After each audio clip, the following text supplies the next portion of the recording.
Hey guys, it's Lydia here, and today I'm going to be reviewing the brand new Ortur Aufero 2 laser. So let's get started. Alright guys, welcome back. I know it has been a couple months. I have not been making videos, and that is due to me purchasing my first home. I will go into a little bit more detail of that at the end of the video if you're interested, so you can just wait till the end of the video for that. But I have had this laser waiting to be reviewed, and I finally have a little bit of time and some space down here in the basement to do a little bit of review for you guys on this laser. It is very similar to the last Aufero I reviewed. It's just a bigger version like the Laser Master 2 Pro. It's very nice, and this one did just come with the one laser, the red laser, and I can show you guys that here in a second. But I will be going over how it works and how easy it is to use, and then be engraving and cutting some material for you guys and showing you the capabilities of this laser. So let's hop right into the video and I'll show you how great this laser really is. Right, so on the computer here you can see I have all my Lightburn files open. I'm just going to close that and just open the actual software down here. I will have a link to where to download the software. Again, you do get a trial, and then you can get the purchase the actual software. I believe it is at $40. That's how much I paid for it, but the price may have gone up to $60. It's a great purchase to make. It just is a great software to use for all your lasers. So as you can see here, we have it open. My license key is already in there, and what I'm going to do is the first thing is go and add our laser. Now mine is already added here, but we'll just go down here to devices, and then as you can see I already have mine added, but I'll just create a new one. So we'll go down to create manually, and then I press GRBL and then make sure that's selected. Press next, and now you're going to name yours. So I'm actually going to name mine the Ortur. So then the dimensions of the work area, I believe the Ortur is 400, and I believe that this is also at 400 millimeters by 400 millimeters. Again, it is very similar to the Ortur. So now we're going to do auto home laser at startup, and then make sure it's clicked to left, front left. Now with this actual laser, and then we're finished, we don't actually have end stops on. However, if you do add end stops, it will auto home right away. The end stops aren't a big deal, but it's really nice how they added a feature where you can just plug in your end stops if you purchase them. So what I'm going to do for the file that we can engrave, I'm going to go and search on the internet a kind of a unique file so you guys can see the detail that this laser brings out. So I'm just going to open Safari here, and if you're wondering what operating system I'm running, this is Big Sur on an iMac. Now you can use Lightburn with a Mac, Linux, Windows, and it will let you know if you need to update your software once you actually download the software. Okay, so I found an owl design that I want, so it's on my desktop. I'll just drag it in here. Just took a screenshot of it. You can download it, but I just need to bring this in here. And now we're going to right click it, and we're going to go trace image, and now it's actually going to trace the whole image, but you can see in here it didn't pick up some of the details, so we can I believe drag it this way to pick up more detail, and that seems about good enough for me. And now we'll just actually delete the actual image, and now we have this. So to make sure that we are going to engrave this, I'm going to switch a color, and I'm going to do blue and change this up here to fill. So now if we go, let's scale this down, if we go to this button up here, which is the preview, we can see that it is actually going to engrave this image and not use it outlined.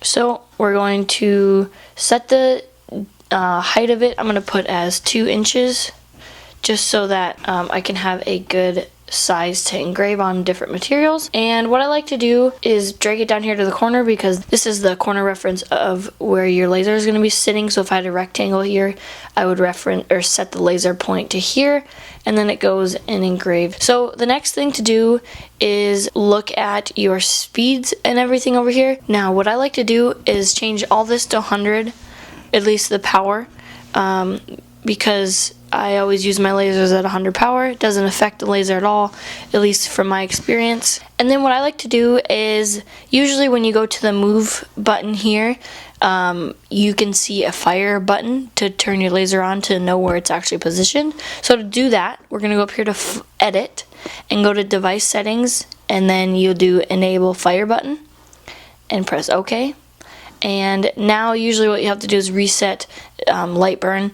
But we'll do that in a second after we change something. So as you can see over here is it's set to millimeters per second. Now a lot of people use millimeters per minute, so we're going to change it to that. So to be able to do that, we're going to go up to this button here that is settings, and then right here it will say millimeters or inches per second, inches per millimeter. And then over here, this is better for diode, and that's what we want. We are using a diode laser, so we want to click millimeters per minute. And that's all the settings we need to change here. So now you can see it's changed to a bigger number over here, and that's what we will be using. So I'm actually going to save this file while we close it. I'll just save it to the desktop, and I'm just saving it because we need to close it down so that we can get the laser burn button into here. Okay, so now if you do save anything, it will look like this. So now we're just going to open that. Takes a second, and then you should be able to see, if we go to move, now you can see the fire button. So to make sure you're connected to your device, you should see this. It should say Bluetooth incoming port. And now the laser moves, and the reason you heard that sound is because we have it set to home when you connect to the laser, and we can't have that turned on because there's no end stop, so we'll have to go shut that off in the software. So the way to change that is, if you start up your machine or you create a new machine, just click do not home right away, or we just go down over here to edit and then settings, device settings again, and then turn off auto home as startup. So we just click OK. So back to setting up the settings. Again, we have this set as 2 inches tall as a fill, which means it's going to engrave. Now I'm going to set the engraving to, let's say, 1200 millimeters per minute, and again at 100 power with 1 pass.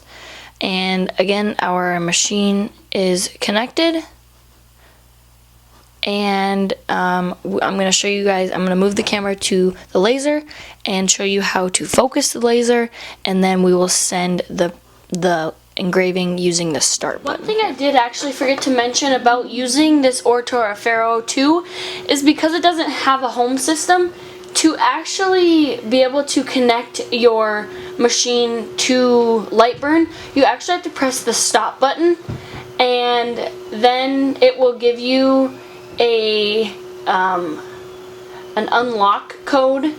So that means that you can move your machine. Now when we move it like this, now it's actually connected and we can start the engraving. So I'll move you guys back over to the laser, and then we can start this engraving. Okay, so here's the laser, and it's really, really easy to focus. So with the machine comes this plastic acrylic piece, and this is what you put underneath the laser here. You loosen the bolt here and make the laser slide down until it just touches the plastic piece, where you can move it just a little bit, and then screw it in. So now the laser is the correct distance from this material. Okay, so once we have it set up, I'm going to use that fire button that we added in Lightburn so that I know where the laser head is located. So just click the fire button. I have mine set at 2% power, just low enough so it doesn't actually affect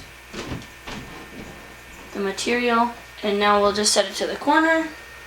So I've actually turned down the power to 60% max power and 300 millimeters per minute. I'm just going to try do that engraving here.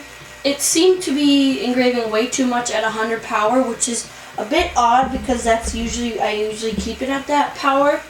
But we're just going to let it go here and see how well the engraving goes. Now, you can always speed it up faster if this was attached to a base, which would then allow it to go faster and not shake off the table. But we're just going to let this go and see how well it shows up.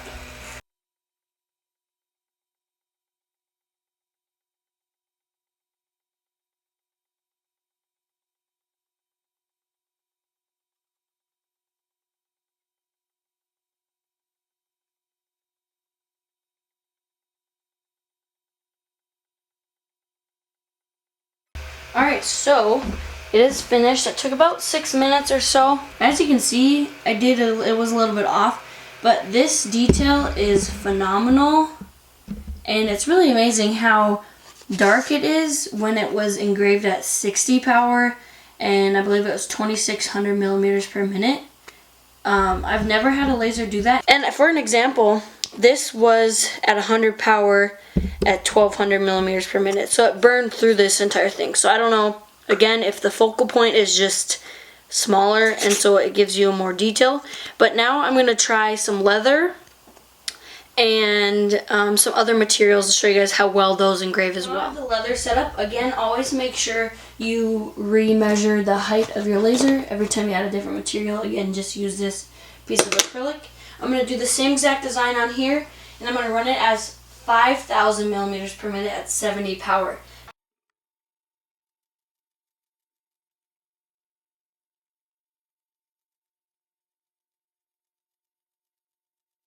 Alright, so this one finished. This even turned out better, and it's way tinier, so you can see the gray detail it has.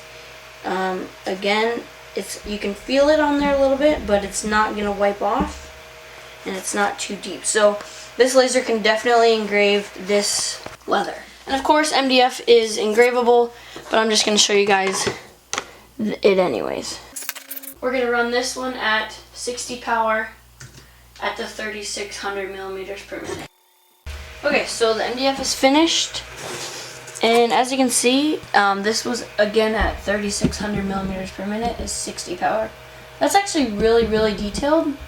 I think it looks great. It probably could use a little bit more power, as you can see down here a little bit, but overall that looks pretty good. Now this, what I've been engraving on top of, is a mirror, so I'm actually going to engrave this and show you guys how well that engraves. Now it does have a plastic sheet on top of it, so you do want to keep that on top if you want to engrave it. I have seen videos of the company engraving on this and actually etching into it, so I'm going to attempt that and see how well that goes.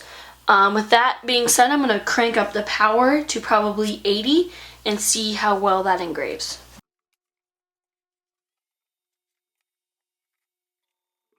So instead of actually moving the laser head manually, I'm going to move it on the computer so that I can see if this actually did anything. I don't think it did. I think it was too fast. It did a little bit, but I think I'm going to run it again, but a little slower. So I'm going to run it at 2500 millimeters per minute. Let's go with the 100 power.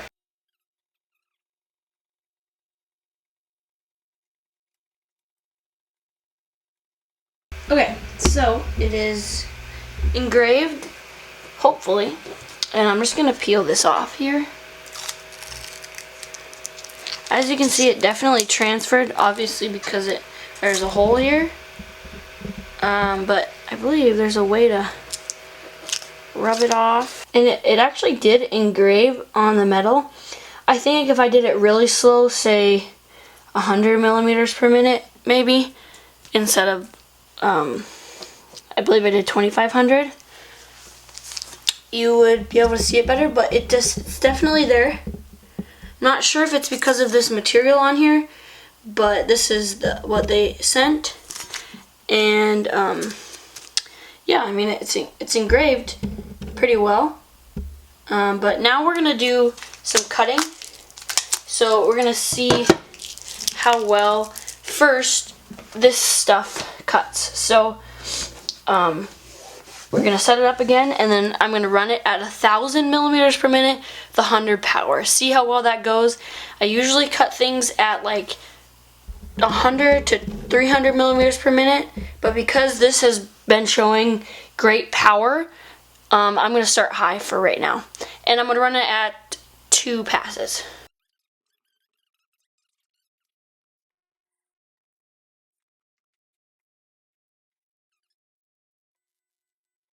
Always make sure you have ventilation on, especially with this stuff. Okay, so that obviously didn't go through. We're going to send it back, and I'm going to set it to 500 millimeters per minute with 4 passes.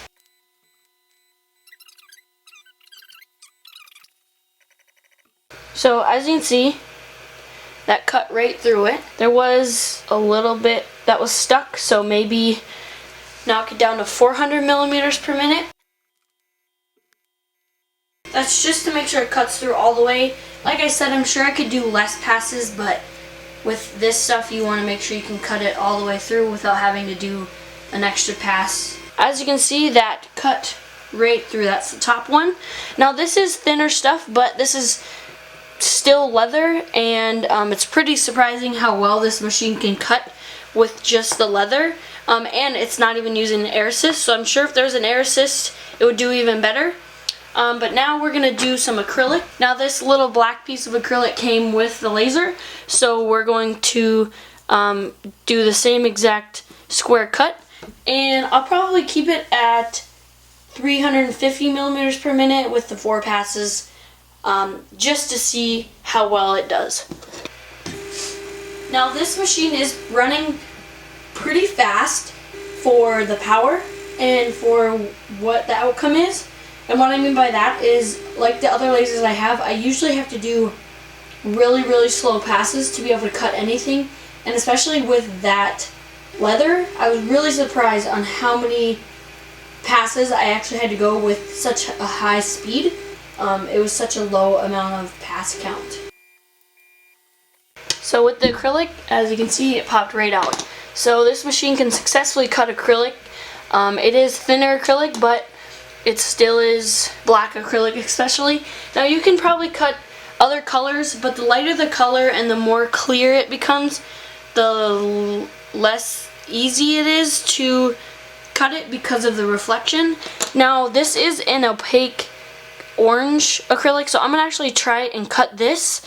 I believe it's the same height as this, but because this is more clear, I'm just going to see how well it actually cuts. And keep in mind, I'm going to be using the same settings.